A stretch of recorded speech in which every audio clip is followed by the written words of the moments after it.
चैत्र मास की कृष्ण पक्ष की एकादशी को पाप मोचनी एकादशी कहते हैं। इसके उपवास के पुण्य से अनेक प्रकार के पापों का नाश हो जाता है। आइए इसकी कथा सुनते हैं। पुरातन काल में एक वन था जो चैत्ररथ वन कहलाता था। वहाँ पर 12 मास वसंत ऋतु रहती थी। वन में भांति भांति के फूल सदैव ही खिले रहते थे। वहाँ अप्सराएं वास करती थीं। गंधर्व कन्याएं वहाँ पर विहार किया करती थीं। स्वयं इंद्र व अन्य देव उन अप्सराओं तथा गंधर्व कन्याओं से काम क्रीड़ा किया करते थे। उस वन में एक अति सुंदर मेधावी नाम के ऋषि भी तपस्या करते थे। वे शिव भक्त थे। शिव के विरोधी शत्रु कामदेव अनंग ने शिव भक्त मेधावी मुनि को जीतने के लिए योजना बनाई। एक दिन मंजू घोषा नाम की एक अप्सरा मेधावी मुनि की देह सुंदरता पर मोहित हो उनके करीब आकर ऋषि को आकर्षित करने के लिए सितार बजाकर मधुर स्वर में गाने लगी। कामदेव ने उस अप्सरा के माध्यम से शिव भक्त मेधावी ऋषि को जीतना चाहा। उसने उस सुंदर अप्सरा की भ्रुकुटी का धनुष बनाकर उसके कटाक्षों की डोरी बना और स्वयं अप्सरा को सेनापति बना कामदेव ने मेधावी मुनि पर वार किया। मेधावी मुनि भी अपनी हृष्ट पुष्टता और सुंदरता के कारण स्वयं दूसरे कामदेव प्रतीत होते थे। काम के अधीन हो मंजू घोषा ने मध्यम स्वर में वीणा बजाते हुए गाना शुरू किया तो मेधावी मुनि भी अप्सरा का गान सुनकर धीरे धीरे उस पर कामासक्त होने लगे। अब मंजू घोषा भी कामासक्त हो ऋषि का आलिंगन करने लगी। मेधावी ऋषि भी उसके सौंदर्य पर मोहित होकर शिव रहस्य से अनजान हो वशीभूत हो अप्सरा से रमन करने लगे। रमन करते हुए मेधावी ऋषि को दिन रात्रि का भी स्मरण नहीं रहा। उन्होंने मंजू घोषा के साथ सहवास करते हुए बहुत समय व्यतीत हो गया। काफ़ी समय गुजर जाने पर मंजू घोषा ने मुनि से स्वर्गलोक वापस जाने की आज्ञा मांगी।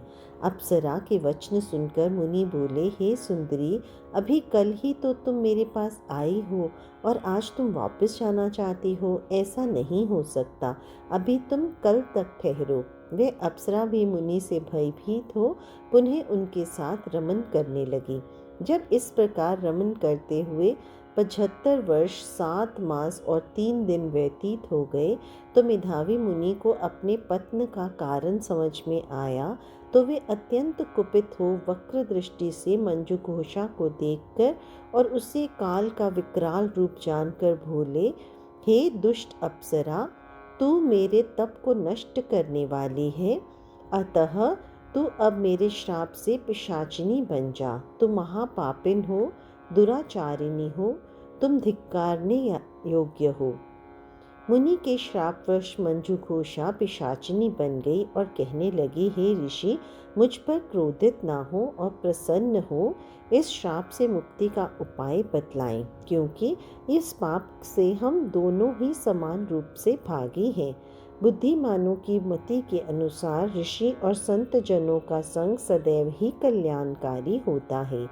ऋषि मेधावी क्रोध कुछ कम हो जाने पर शांत भाव से बोले, हे मंजू घोषा, तूने ही मुझे इस पाप कर्म के लिए प्रेरित किया, फिर भी मैं तुम्हें मुक्ति का उपाय बतलाता हूँ। तू ध्यानस्थ हो, सुन। चैत्र माह के कृष्ण पक्ष की जो पाप मोचिनी एकादशी है, तू उसका नियमानुसार व्रत कर तो तू इस प्रेत योनि से मुक्त हो पुनः अप्सरा बन देवलोक चली जाएगी। तब मुनि ने स्वयं अपने पापों की मुक्ति के लिए अपने पिता च्यवन ऋषि के पास जाकर अपने दुष्कर्म के बारे में बतलाया। च्यवन ऋषि ने उसे फटकारते हुए कहा, हे पुत्र, यह तूने क्या किया?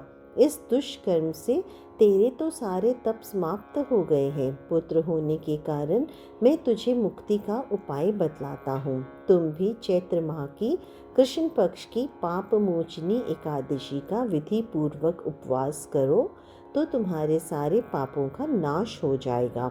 पिता द्वारा बतलाई गई विधि के अनुसार मेधावी ऋषि ने पाप मोचनी एकादशी का विधि पूर्वक उपवास किया। उपवास पूरा करने से मेधावी मुनि को किए गए पाप से पूरी तरह मुक्ति मिल गई। मंजू घोषा अप्सरा भी पाप मोचनी एकादशी उपवास के पुण्य प्रभाव से पिशाचिनी की देह से छूट गई और सुंदर देह धारण कर देवलोक चली गई।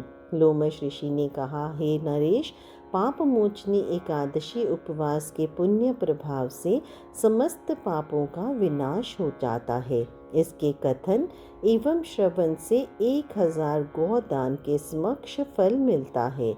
इसका उपवास करने वाले को ब्रह्म हत्या, स्वर्ण चोरी, मद्यपान, पर नारी गमन आदि जैसे भयंकर पापों से मुक्ति मिलती है तथा मरणोपरांत परम धाम प्राप्त होता है। जय श्री कृष्ण।